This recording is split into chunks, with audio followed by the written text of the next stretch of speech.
por onde começar, né? Como líder de RH, como BP, como que eu posso começar a startar esse processo de mudança de mindset? Gente, é um trabalho grande, mas é um trabalho maravilhoso. É um trabalho, assim, você poder participar disso de fato, te dá um prazer tão grande de participar dessa transformação, que vale muito a pena o desenvolvimento do planejamento para que isso aconteça, tá? Então, a BP, ela atende os líderes das áreas, ela não atende os funcionários desse líder, os colaboradores desse líder. Então, o teu trabalho, o desenho do teu trabalho, é focado em cima das lideranças, tá? Aí você vai fazer um mapeamento desse desenvolvimento interno, primeiro com toda a gestão. Você vai mapear os comportamentos dos gestores e vai ver qual que é a necessidade. Então, vai startar o processo entendendo como que está a tua empresa hoje, qual que é a tua visão enquanto funcionário, qual é a tua visão do teu papel enquanto BP, enquanto RH. E aí você vai desenhar esse papel, esse processo, tá? Interessante para vocês terem uma ideia, tem uma liderança que eu mentoro, que ele estava praticamente para ser desligado da empresa. Extremamente reativo, complexo, não aceitava nada, então, ou seja, ele ficava sempre em posições de defesa, tá? E ele veio para mim, engraçado, ele veio para mim pedir minha mentoria, ele veio como pessoa física. Ele veio, Cris, eu preciso de uma mentoria e tal, eu não sei meu propósito. E todo mundo já deve ter passado por isso, né? Eu não sei meu propósito, eu não sei se eu quero ficar na empresa, porque quando a gente está para ser desligado de uma empresa, ou quando a gente está muito mal, a gente sabe, tá? Todo mundo sabe quando vai mal, quando não está entregando aquilo. E aí ele veio, olha só a demanda do cara. Eu quero encontrar novos caminhos, não sei se vai ser nessa empresa X que eu atuo, que é uma grande empresa, ou se vai ser em outro caminho, estou muito perdido, estou muito desorientado nesse sentido e tal. E aí, tudo bem. Então, a propósito, falei, nossa, que mamão com açúcar, né? Trabalhar isso aí, ou se você não tem propósito, você cria, né? Então, não tem problema, isso é fácil de entregar o resultado. Você não tem propósito, desenvolve um propósito, cria-se um propósito quando você tem uma visão clara da tua vida, do teu contexto. Só que não era isso. Não era isso. Quando a gente vai trabalhando os porquês, né, o entendimento disso foi porque ele estava praticamente para ser desligado da empresa, reativo, uma condução com os pares, com os liderados e com os superiores, assim, horrível, horrível. E é um gestor de uma área de uma contabilidade de uma grande empresa, onde teve cisão, teve fusão, mudança de sistema, loucura. Ia passar também por uma certificação, uma auditoria, com uma das maiores empresas de auditoria do mundo, que chama Price. É só tubarão que pega uma Price da vida, que é caríssima, e ela é uma empresa que tem um segmento internacional. Então, ou seja, você é certificado uma Price que tem uma visão internacional, uma coisa absurda. E aí, quando eu fui analisar com ele, só para vocês entenderem o que eu vou ensinar para vocês startar o processo, eu percebi que o problema não era esse. Só que eu não fui já direto na veia, tá? Porque vocês sabem do olhar, não dá para ir direto na veia. Então, eu fui trabalhando uma visão do pessoal, do profissional, e você, BP, tem que fazer isso. Não dá para desmembrar o cara só na área de gestão dele. Por isso ele tem que sentir confiança em você. E aí eu comecei a trabalhar os viés de liderança, de pertencimento, de equipe com ele. E aí foi indo, foi desenvolvendo o trabalho, tá? E o mais legal disso, que um ponto-chave que a gente startou no processo, que vocês podem fazer, é você identificar o quanto aquele líder ele é estratégico, o quanto aquele líder é operacional. Como eu vou fazer isso? Cara, é muito simples, não tem, custa um papel de folha A4, praticamente. Ou o Excel do cara. É barato pra caramba você fazer isso. Então, você vai falar com ele, dentro do plano de ação de estratégico dele. Depois eu posso até passar para vocês uma coisa muito básica para trazer essa linha aí de raciocínio dele. Você fala assim, agora eu quero mapear na parte profissional aqui das suas metas, mas eu quero mapear aqui, para mim, tudo que você faz que é operacional, na sua visão, e tudo que você faz que é estratégico na tua visão. Por mais que a gente vivencie isso no nosso dia a dia, quando ele começa a trazer para o papel, para um segmento aí de raciocínio para que isso aconteça, quando eu pego que o cara, em 40 atividades que ele faz, 30 é operacional e 10 é estratégica, e eu começo a ter preocupação com relação a essa liderança. E aí, mesmo entendendo como que ele trata o time, mapeando o time, eu começo a entender que o tempo que ele está gastando com aquele operacional é gigantesco. Gigantesco. E o estratégico, ele vai deixando, fazendo aos poucos. Então, para a liderança de cima, isso não dá para enxergar. Nós vamos ter que fazer operacional? Vamos ter que fazer operacional. Cara, mas ele não pode ser. Ele tem que ser pelo menos 30%, 70% que você faz tem que ser estratégico. E para você que está ouvindo, também serve isso, essa máxima. 70% que você faz tem que ser estratégico. Porque senão você não cresce, o pessoal não consegue enxergar e mensurar o teu resultado. Talvez você não tenha dados para esse resultado, mas eles conseguem enxergar o movimento para o estratégico. E aí eu cortei várias coisas que ele fazia operacional, diluí com ele para a equipe dele e foquei. Eu quero focar nisso aqui, ó, nesses 2 tópicos aqui estratégicos. Ou seja, ele pagou um absurdo pela minha mentoria, um absurdo. Absurdo não, mentira. Eu estou me menosprezando, para com isso. Ele pagou o justo, o justo, mas o mais legal. O resultado foi em janeiro que a gente começou a trabalhar. O resultado foi tão incrível, que o superintendente da empresa pediu para ele o telefone da minha mentoria para trabalhar com outro líder e pagou, reembolsou para ele 50% da mentoria dele. E ele conseguiu a certificação com a Price. Então, ou seja, do cara cagado, agora ele está no topo. Entendeu? Com possibilidade de ser promovido. Porque isso é um modo simples, operante, que eu expliquei para vocês. Obviamente, teve outras formas de trabalho, mas a costura começa aí. É você entender que, às vezes, ele vai chegar para você com uma demanda que é uma demanda mentirosa. É uma justificativa que ele está querendo dar para o novo caminho dele. E não é aquilo que você tem que trabalhar com ele. E você não pode falar que não é aquilo que é a vida dele. Não é isso não. Deixa eu explicar o que você precisa. Não é assim. Então, você vai no barco dele, depois você vai começando a dar tratativa para ele perceber que o caminho está errado. Que pode ser isso também, mas ele conta o propósito aqui, na jornada que ele tem agora. Para isto, para que vocês comecem a fazer isto, vocês precisam entender, obviamente, um pouco de história.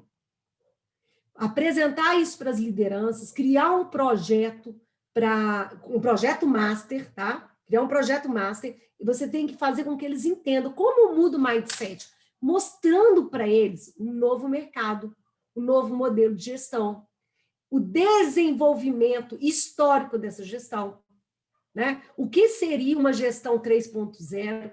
O que seria uma indústria 4.0? Qual que é a história disso? Se você não sabe, você precisa saber. Qual é a história de uma sociedade 4.0? Aonde que você está? Que meio que a gente pode trazer para eles entenderem esse movimento e eles se identificarem. Eu estou preso em qual movimento histórico? Qual movimento histórico eu estou preso? Então, nós temos... E, cara, não precisa estudar isso, mas você já tem isso praticamente pronto. No Google, aí tem várias formas de você entender isso. Mas esse movimento histórico, você precisa ensinar. Você precisa contextualizar para as lideranças, para elas se ver onde ela está parada. Tá? E qual movimento também que a empresa está. Se sua empresa está no 2.0, está tudo bem, então você começa a fazer a transição. Mas, para fazer a transição, você tem que trazer empresas 3.0, 4.0, trazer esse modelo para ela entender que ela está atrasada. Ou que ela tem que fazer um movimento para trazer um pouco do ágil para o processo dela. Então, percebam isso. Então, para a gente falar um pouquinho sobre isso, só vou falar aqui para dentro da nossa aula, isso ficar um pouquinho mais claro. Então, na gestão 1.0 aí, tá? Gestão 1.0, você vai lembrar sempre de Revolução Industrial, a época fabril, indústria, Charlie Chaplin mesmo apertando o parafuso, tá? o foco aqui na gestão 1.0 era em hierarquia, comando e controle, poder na mão de poucos. Aqui, o CEO, a decisão é top-down. O CEO, ele entendia todo o problema de toda a base, tomava decisão, essa decisão descia para a base. Quem imagina que alguém poderia discutir a decisão do CEO, do VP? Zero chance. Zero chance, do diretor. Então, ele entendia o problema aqui e o problema só descia como decisão top-down. Tem que executar. Executar praticamente. O chefe pensa taticamente, verifica e melhora o trabalho. Só isso era feito. Com o passar dos anos, a gente teve que fazer uma mudança aí, uma ruptura para a gestão 2.0. O que aconteceu para a gente fazer essa mudança aí da Revolução Industrial, dessa época da gestão 1.0, do foco em hierarquia? O que fez mudar? O consumidor. O consumidor, a cobrança do consumidor. Se eu tenho empresas 1.0 que cobram o mesmo valor, essa aqui, ela me dá um produto melhor, ela me dá uma garantia melhor, eu compro desta, eu não compro desta. Com isso, na gestão 2.0, a qualidade, ela entrou nesse processo. Nós começamos a focar na administração, na gestão, nos processos de qualidade para trazer da 1.0 para 2.0. Na 2.0, todos reconhecem que as pessoas são os ativos mais valiosos, que os gerentes precisam tornar-se líderes e servidores ainda. Mas, ao mesmo tempo, os gerentes preferem preservar a hierarquia. Na 2.0, nós entramos aqui com um sistema de qualidade, nós temos aqui o BSC, o Six Sigmas entrou aqui, então ele entende como que eu posso entregar isso. A hierarquia, ela é muito presente ainda. A tomada de decisão, ela é ainda top-down, só que o líder ele começa a entender e entender um pouco mais de pessoas nesse processo, tá? Então, uma transição aí para o Manage 2.0. Então, aqui ainda é comando e controle, o foco é na qualidade. Aqui a gente começa a entrar o modelo Gemba. O Gemba, ele foi criado lá no Japão, tá? É um start que cara, não dá para o CEO, o VP, o diretor da empresa resolver todos os problemas. Se o problema está na base, está lá no chão da fábrica, o problema tem que ser resolvido no chão da fábrica. Tem que ser resolvido com quem executa. Então, aqui começa a ouvir mais as pessoas. O Gemba, ele nasceu lá no Japão, das indústrias automotivas, que significa resolva o problema onde o problema acontece.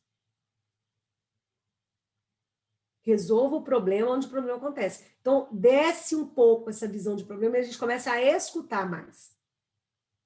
Só que a hierarquia ela é muito presente na 2.0. A hierarquia, ela é o poder ele é centralizado.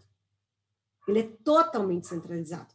Aqui não se fala, em hipótese alguma, de equipe autogerenciáveis. Equipe autogerenciáveis, a gente fala nesse modelo 3.0, na liderança ágil. Aqui é comando e controle. O líder não quer perder o posto. É o crachazão, eu sou líder. Crachazão, tá? Então, a gente tem que começar a entender esses modelos aqui de gestão para entender onde a minha empresa se encontra e apresentar isso para eles. Na 3.0, o Manage não é um framework, tá? Igual o Scrum, igual outras metodologias. É um mindset combinado com uma coleção de jogos, ferramentas e práticas de evolução. Isso ajuda os profissionais a gerenciar a organização. É um caminho para enxergar os sistemas de trabalho. Ou seja, aqui na gestão 3.0, a gente não gerencia pessoas, a gente gerencia o sistema. Aqui o modelo é rede, o modelo é complexo, tá? Então, ou seja, eu posso ter um problema, mas esse problema ele pode ser resolvido por várias pessoas. Eu não preciso tomar decisão enquanto líder. Eu posso colocar aquele problema em pauta e as pessoas ajudarem a resolver. As equipes, elas são autogerenciáveis, ela entende, eu não preciso ficar lá controlando, ficar em cima. Já terminou, Janete? Já terminou, Eliane? Não, aqui elas são autogerenciadas. Aqui a gente trabalha muitos modelos de squads de trabalho. Então, se eu tenho um problema específico, eu posso trazer a menina da contabilidade, eu posso trazer o cara lá do comercial para me ajudar a resolver. E é muito legal isso, porque às vezes o líder ele não tem todas as respostas. Sob pressão, a gente tende a dar respostas simples, respostas conhecidas. E a gente carrega isso no nosso DNA, na nossa carreira, tá? Então, ou seja, aqui é legal que eu amplio o campo de percepção para a resolução de problemas. Aqui o líder, a Janete me traz um problema, a Bia me traz um problema, eu falo assim, beleza, esse é o problema? Não, me dá aqui, deixa eu resolver. Gestão 2.0. Não, para deixar que eu resolvo. Opa, vamos lá então. Esse é o problema? De que forma a gente pode resolver esse problema? Como você, Bia, pensou em resolver isso? Se você tivesse o poder para resolver isso, como você resolveria esse problema? Nossa, ela deu uma puta resposta, foi melhor do que eu imaginava. Bia, vai lá, executa, pode fazer. A gente tem que aprender a fazer isso, tá? Ou seja, eu preparo o meu time para ter a capacidade do pensamento crítico. Eu preparo o meu time para elevar a visão que esse time tem que ter da capacidade de resolver o problema. Eu preparo esse time para abraçar a autonomia. E a autonomia, ela não precisa, ela tem níveis, tá? Obviamente, tem níveis.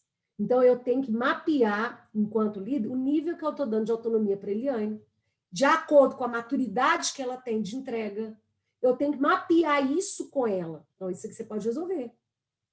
Não, isso aqui, Janete, você pode resolver. Ou seja, e aí eu consigo respirar para eu poder entregar para a minha diretoria, para o conselho administrativo, aquilo que eu preciso entregar, que é a parte estratégica, é a parte do pensamento, é a parte do desenvolvimento do time para chegar no indicador que eu preciso ter, na parte de pertencimento desse time, na parte de acompanhar a saúde psicológica dos meus colaboradores. É outro nível de start. É outro nível de game. Então, para eu conseguir trazer essas pessoas para o mindset que eu quero que elas tenham, eu tenho que mostrar para elas os diversos pontos históricos das empresas, da gestão, que não está presa só naquele livro lá que a gente já produz, que o RH não é chavenato apenas, que contribuiu bastante, mas não é aquilo. RH é pessoas, é humanizar pessoas, e você tem estratégia para extrair o melhor que as pessoas têm, e pegar isto e jogar para o resultado da organização. Isto é uma liderança, é um pensamento estratégico, um pensamento ágil. Não é fazer rápido. Rapidez, você tendo uma visão ágil, você entrega mais rápido. Óbvio, você pega um Scrum, você pega um Kanban, você mapeia trabalho, comunicação do time, uma daily, diária, faz com que aquela comunicação flua, vai ser mais rápido. Mas a liderança ágil, ela não está atrelada com rapidez. Ela está atrelada com a inteligência da estratégia que eu tenho que ter para gerenciar o grupo, para gerenciar pessoas. E aí, sim, desenvolver um nível de maturidade dentro do meu time de entrega. Tá? Vai dar sempre certo? Não, não vai. Às vezes, porque a gente é o que a gente estava falando, né? A gente está sempre aprendendo. Mas o erro, ele faz parte do aprendizado. E, gente, isso é muito difícil na 2.0. A gente colocar o erro. A gente não foi desenvolvido para errar. A gente, aliás, porque a gente foi modelado desde a infância, lá, da alfabetização, a não errar, a ser punido por errar, a ter um mapeamento por prova, ou seja, abaixo da média, você errou. Errou. X. Você não foi pensado a trabalhar o erro. Então, vamos trabalhar o erro? Errou aqui. Mas o que será? Qual que é o dificultador que você, criancinha de 6 anos, tem nessa matemática que você errou? Não faz isso não, meu filho. Errou, acabou. É nota, você tirou 6 aqui, ó. Então, você acertou essas 4 erradas, eu não faço essa tratativa. Eu não elevo a moral daquele cara aonde ele está errando. E eu, enquanto líder, eu tenho que entender qual que é o dificultador dele naquela questão específica. Vamos trabalhar as lições aprendidas através daquele erro. O erro faz parte do processo de crescimento. É um mindset flexível, de flexibilidade de gestão. É, de fato, entender, e aí eu tenho que perceber. E é tão interessante isso, que eu estava falando essa semana, que nós de RH, nós da área humana, a gente sempre dá fruto, né? A gente dá fruto para o outro, né? Eu estou dando fruto para vocês aqui agora.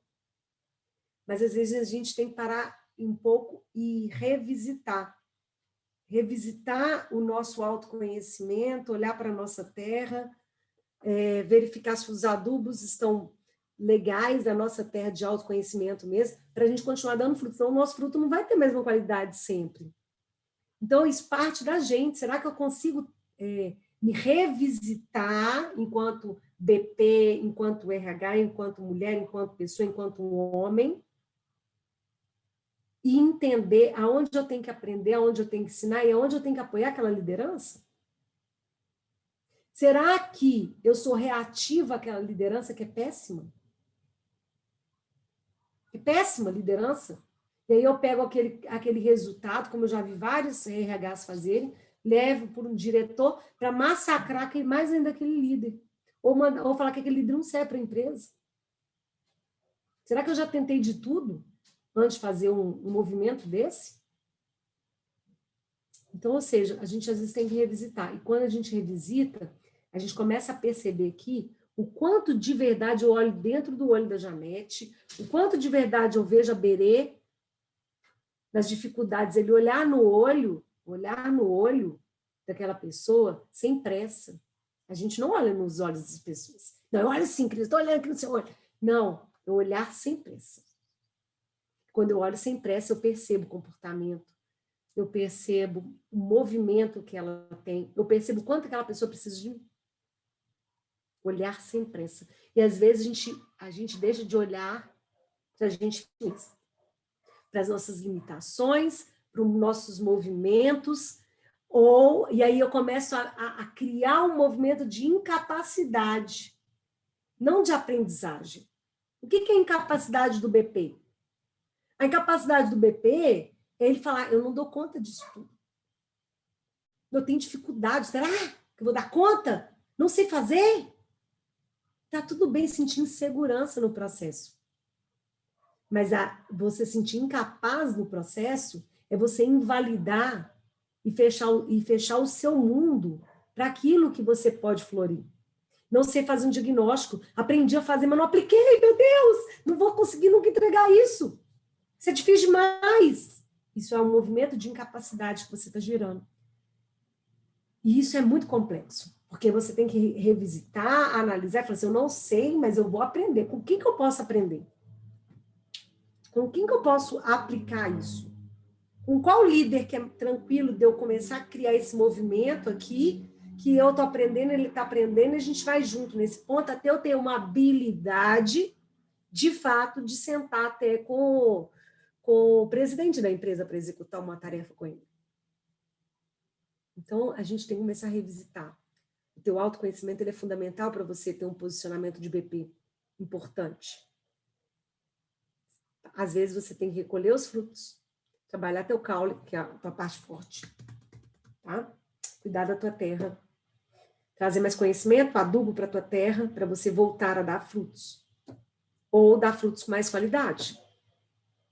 Então, entenda todo esse movimento que vocês estão fazendo. Não é um movimento só técnico.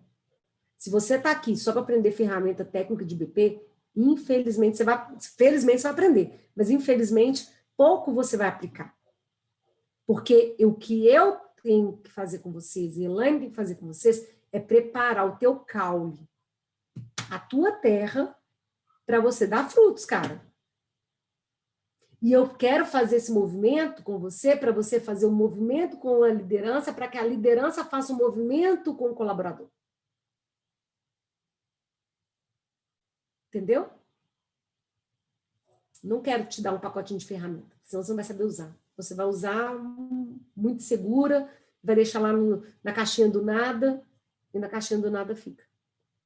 Então, comece a entender historicamente. Comece a entender aquilo que você é bom. Então, ou seja, por exemplo, tive alunas que depois da formação ela focou em cultura. Ela descobriu que cultura é o... Eu falei, vai, filha. Hoje a gente precisa de BP só de cultura, que é um puta trabalho. É um puta trabalho. É difícil. Mudança de cultura, e a gente está no início da onda de mudança de cultura ainda. Vai que você vai brilhar. Então, ou seja, redescubram o olhar para você mesmo. Olhe para você demorado. Olhe para o outro demorado.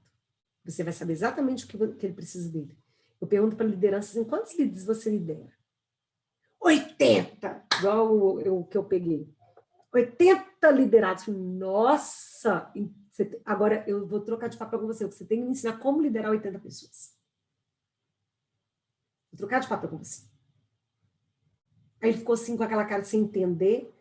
Eu falei, bom, ninguém lidera 80 pessoas. Tudo é feito, tá, gente? Dominou, tá? Eu falei, mas vamos analisar aqui, vamos pegar essas 80 pessoas, quem que dessas pessoas são seu braço-chave? Se eu colocar aqui, entendendo hierarquia, quem que você colocaria como seu primeiro escalão? Pô, ele colocou 7. Você lidera 7, meu amor. Você não lidera 80. Do 7 vai desmembrando para os 80. Então, eu vou focar no 7. Nós vamos trabalhar com 7. O 7 tem que trabalhar com os demais. Os demais vai indo até a ponta. Então, a gente tem que ter essa capacidade, sabe, gente? De entender esses contextos. Porque se eu entendo esse contexto, eu entendo o que eu preciso ter para poder... o que eu sou, o que eu preciso ser e ter de ferramentas para poder auxiliar o líder, vai facilitar todo esse processo de absorção de conhecimento e de entrega que você, enquanto BP, tem que fazer. Enquanto você, Janete, que pode virar uma rede de RH, precisa ter para conduzir o time, para criar um planejamento desse RH, para criar um planejamento de crescimento desse RH que você vai gerenciar e dirigir. Aonde você quer chegar? Bia, aonde você quer chegar? Bárbara, aonde você quer chegar? Qual é a tua estratégia? Esse livro é um livro muito legal, que vai ajudar você na liderança ágil. Muito mais a ter ferramentas, tá?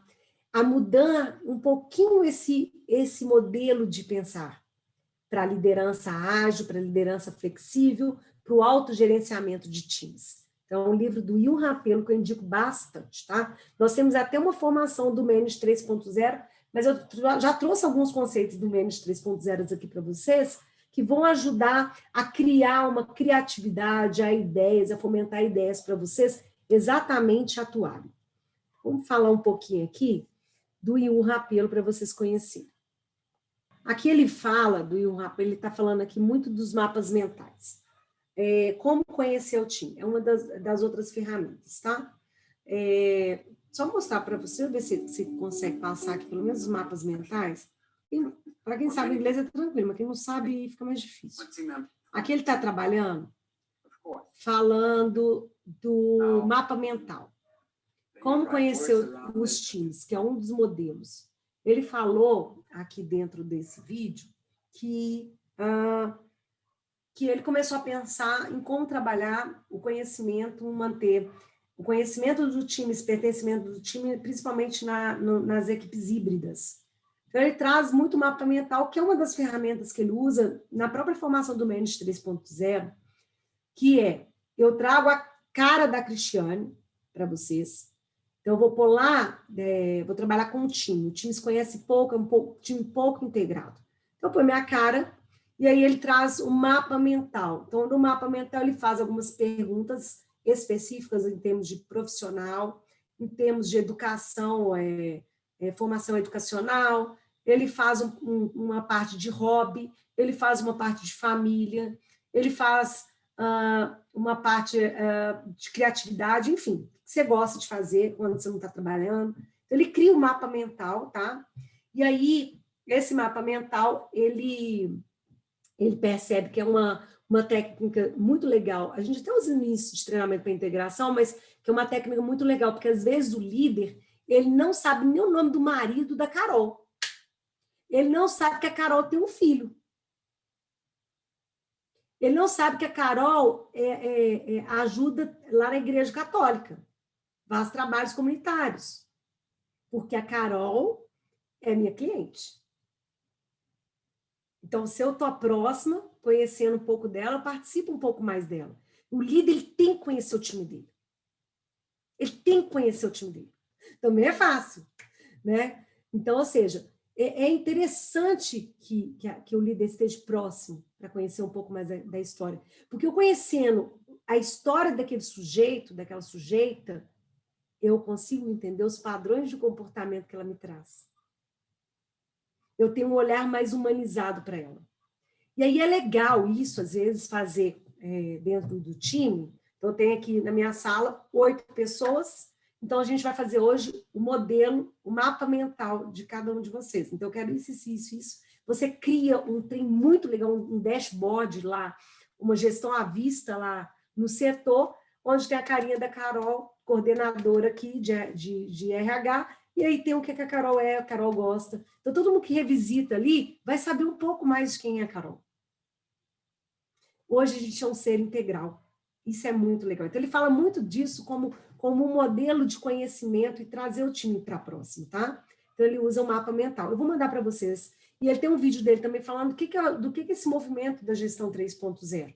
Então, ele criou várias ferramentinhas simples, mas não é simplória, que trabalha muito esse movimento de times. Tá? E eu trouxe algumas aqui para vocês conhecerem. De maneira tradicional, liderança, criar via controle. No ágil, criar na motivação. E a gente vai usar uma ferramentinha aqui para falar sobre essa motivação, como a gente analisa a motivação. Na maneira tradicional, a comunicação via gerentes formais. No ágil, a comunicação flui livremente entre todos. A comunicação sempre é um problema, por mais que a tecnologia tenha nos abençoado com uma forma mais fácil de comunicar, ela sempre é um problema entre times, tá? Na ágil, a gente comunica com o time de uma forma um pouquinho diferenciada, porque a gente está sempre comunicando com o time. Está sempre. Em vias remotas, tá? E isso veio da área de tecnologia, né? Então, a transformação digital ela trouxe muito isso. A área de tecnologia, trouxe muito isso, que são as reuniões, as dailies. Então, ou seja, se eu tenho um projeto muito grande dentro da minha área, tá? Projeto grande dentro da minha área, vocês conhecem o Scrum? Então, na Ágil, um ponto quando a gente tem projetos complexos, a gente tem que criar um modelo de comunicação com o time de forma fluida. E o que é isso? Na tecnologia, isso acontece diariamente. Então, ou seja, vou abrir a segunda-feira, 8 horas da manhã, uma daily de 15 minutos, tá? O que a gente está fazendo, o que eu vou fazer hoje, e se tem alguma coisa que dificulta o meu trabalho, né, a execução desse trabalho. E o líder, ele fica de apoiador. Então, ele abre as dailies. Então, ou seja, ele comunica. Se tem algo que vai acontecer na semana estratégica, ele comunica. Eu faço isso muito com o meu time. Não faço diariamente, não dá, mas eu faço e comunico, pelo menos para eles entenderem como está a agenda da Cris. Lembrando que eu sou consultoria, né? Meu time é remoto, está remoto também. Então, o que é a agenda da Cris, o que é a agenda da fulana, do ciclano, do beltrano, como que a gente vai se comunicar, o que eles vão precisar. Porque às vezes ele vai saber que naquele momento eu estou em treinamento, eu estou em reunião, eu estou em mentoria, e ele não vai poder contar comigo. E qual é o modo que ele pode resolver? Então, por isso que meu time tem que ser um time autogerenciável para conseguir dar vazão e entregar para os meus clientes aquilo que ele vai entregar. Então, ou seja, na tecnologia, há uma daily de manhã e uma daily de fechamento do dia, porque eles entregam produtos, né, e serviços com mais rapidez. Então, no meu time de RH, eu faço isso. Então, eu crio comunicação, eu crio essa comunicação com as lideranças. Se eu não comunico com as lideranças, tem mais de uma semana que você não conversa com os líderes, você vai ter que criar um planejamento para você fazê-lo. Vamos marcar uma reunião. Aqui que eu vou falar com ele. Está tudo bem? Como é que está seu setor? Se ele está precisando de você, se ele está com algum dificultador, se ele tem algum projeto, como é que ele está gerenciando o time dele remotamente, ou como que ele está trabalhando com o time dele de forma remota, se está dando resultado, como é que está a produtividade. Tem um monte de coisa para você falar. Tem um monte de coisa para você falar. Então, precisa fazê-lo, tá? Então, a gente tem sempre estar em contato com essas lideranças. Entendeu? Senão, ele não sabe o que você está fazendo. Então, você ir nada para ele é a mesma coisa. Você não está ajudando ele em nada. Então, a comunicação é fundamental. Então, você também ter uma comunicação assertiva vai te ajudar aí nesse posicionamento, tá? Microgerenciamento na tradicional, aqui. Explique por quê e o que e deixe o como para as pessoas. Ok? Sigilo nas informações na tradicional, aqui as informações no ágil é transparente, totalmente transparente. Na tradicional, os gerentes definem o desempenho dos funcionários. Na ágil, os funcionários decidem realizar por si próprios e por os colegas. Na tradicional, as decisões são unilaterais gerentes. Na ágil, todos são envolvidos nas decisões. Mas aqui, quando a gente fala todos são envolvidos nas decisões, aí a gente tem uma escala aí de delegação, que eu vou mostrar para vocês aí no ágil, que para eu entender, porque nem sempre todo mundo tem que decidir tudo, né? Então, às vezes, o líder tem que tomar decisão sozinho. No ágil acontece isso, tá? Mas eu posso trazer o time também para decidir as coisas. Eu trazer para ele um nível de delegação para que eles consigam agir. Na tradicional, as metas são definidas pelos gerentes. Na ágil, as metas são definidas por indivíduos e equipes. Como que funciona isso? Aí o Scrum ele ajuda muito isso aí, que é trazer as funcionalidades, que a gente chama no Scrum, que é a mesma coisa que tarefa. As tarefas a serem executadas, tá? Então, quais são as metas estratégicas, as metas complexas que a gente tem que entregar?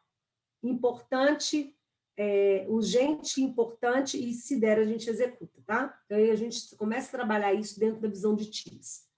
No tradicional, as metas são smarts ainda. Na ágil, a gente já trabalha com as OKRs. Na tradicional, os gerentes são formais. E aqui, na liderança ágil, a gente traz o movimento da autoliderança.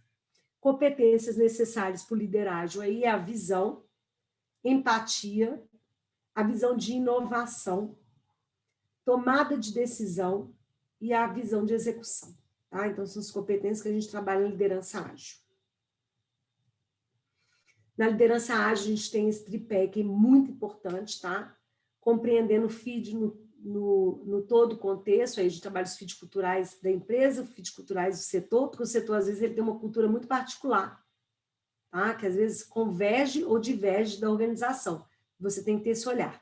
Criar alianças, alinhamento, inspirar significado e propósito. Qual o propósito de fazer aquilo ali? Aí tem uma historinha lá, né, que a gente conta muito aí nessa visão de propósito de time, propósito setorial e propósito de empresa, né? Quando você passa no... Vocês conhecem a história lá do pedreiro que está construindo uma catedral?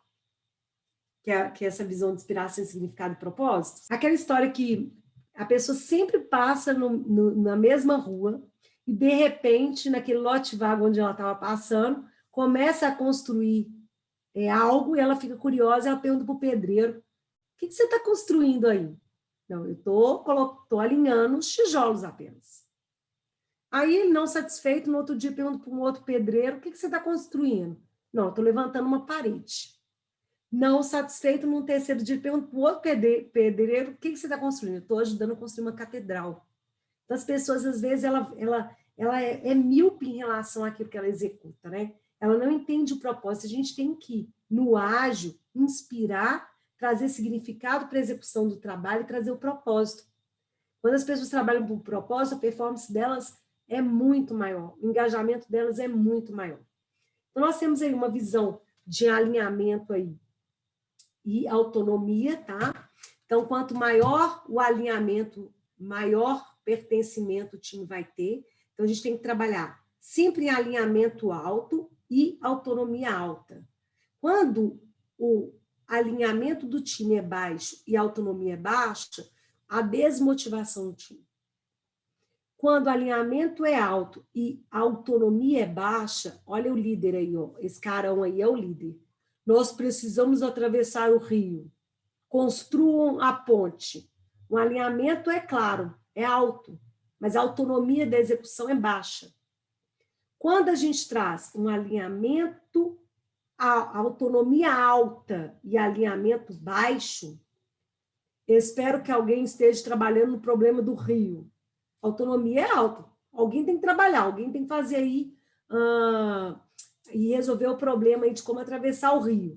Mas o time está perdido. Por quê? Porque o alinhamento da atividade é baixo. Então, nós temos que trazer uma autonomia alta e um alinhamento alto. Descubram o como. Precisamos atravessar o rio. Descubram como. E aí, trabalhar junto com esse time o direcionamento das execuções aí para tomada de decisão. Isso, na liderança ágil, a gente faz muito, tá? Nós tornamos organizações melhores e mais felizes, mudando a nós mesmos, ao invés de mudar os outros.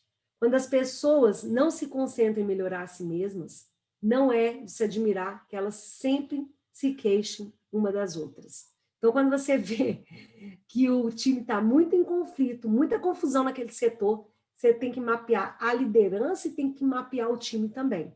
Aí você tem que entrar com uma ação aí de desenvolvimento, de autoconhecimento e trabalhar nessa integração e entrosamento dos times. O Manage 3.0, ele traz muitas essas visões. Então, ele trabalha uma visão de empoderar times, alinhar as restrições daquele setor, daquela situação específica, desenvolver competências, uma visão sempre de melhorar tudo, como a gente pode melhorar tudo, energizar as pessoas, gestão e liderança, pensamento complexo e como a gente cresce a estrutura. Comecem sempre pela liderança, tá? Sempre pela liderança. Esse aqui é um dos modelos de ferramenta do Manage 3.0.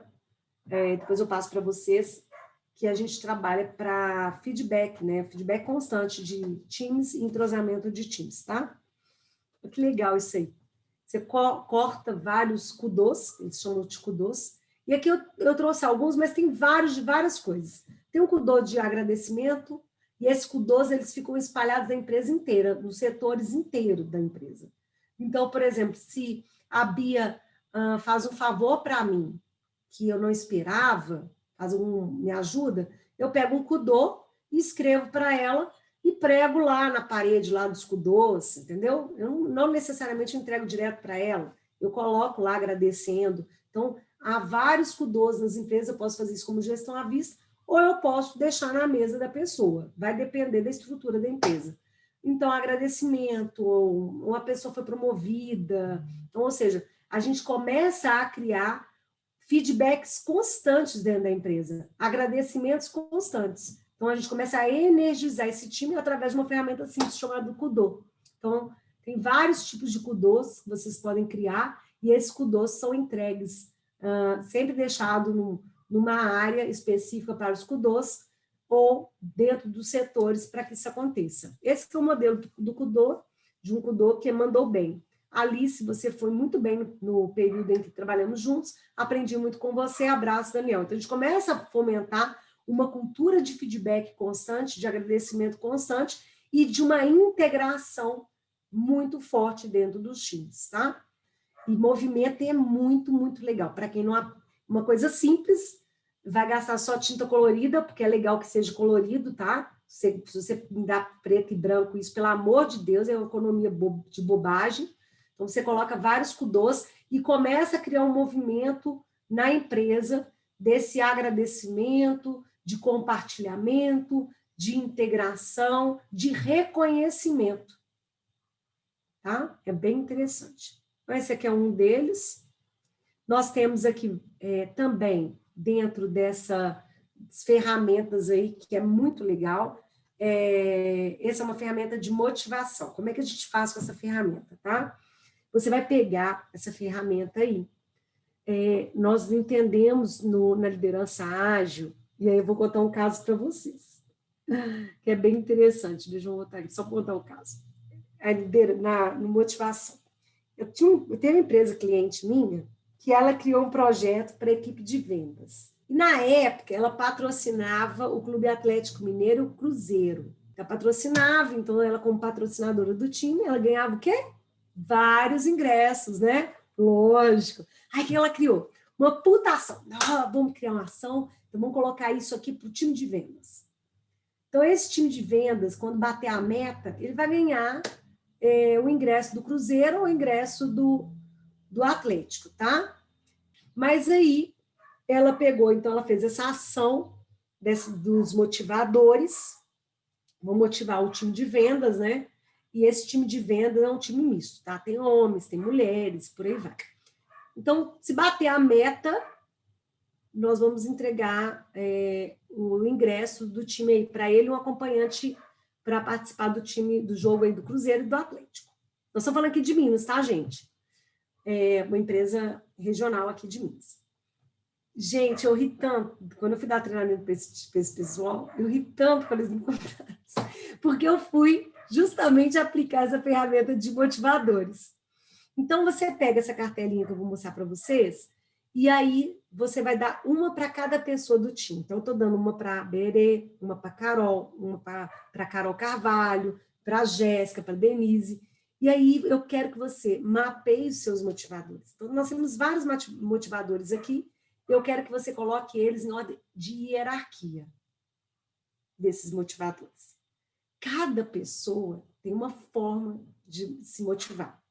E aí eu estava construindo ali, naquela liderança daquele setor, quais são os motivadores daquele time.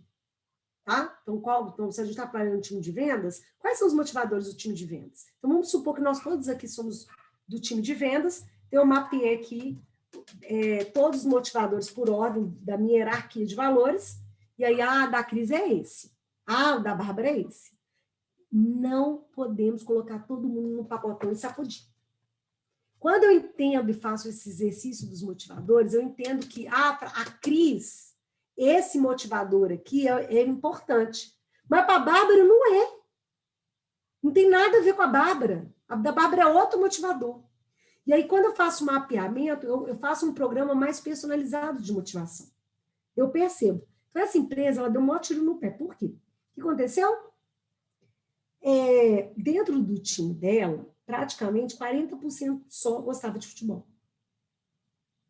E qual era a premiação? Ir para o jogo de futebol. Meu filho, 60% não engajou na meta.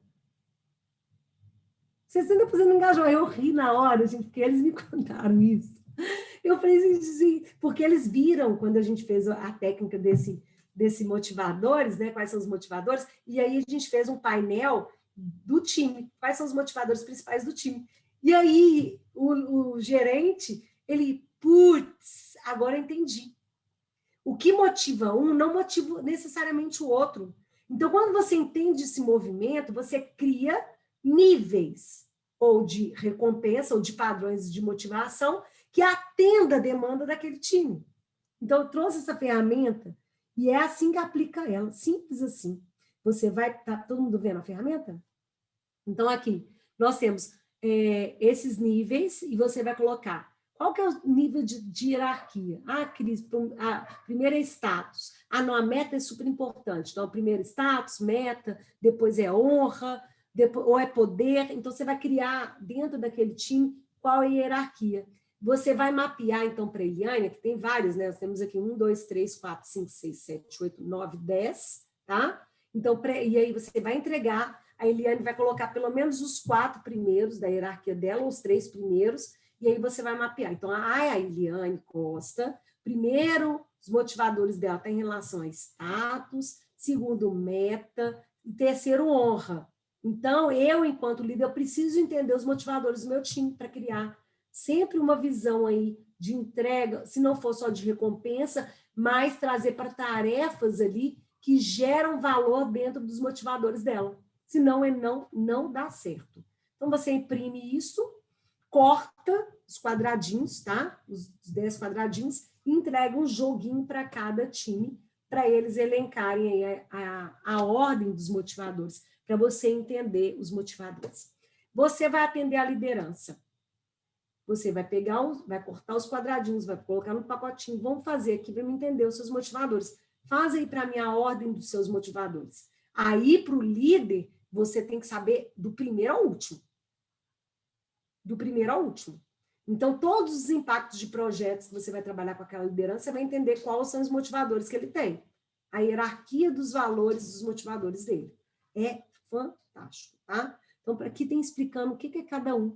Eu vou entregar para vocês, tá? Então, o líder tem liberdade, o fator motivacional dele é liberdade. Você coloca o cara enclausurado, ele vai render pouco. Então, entendam esses movimentos para você ter uma facilidade maior aí.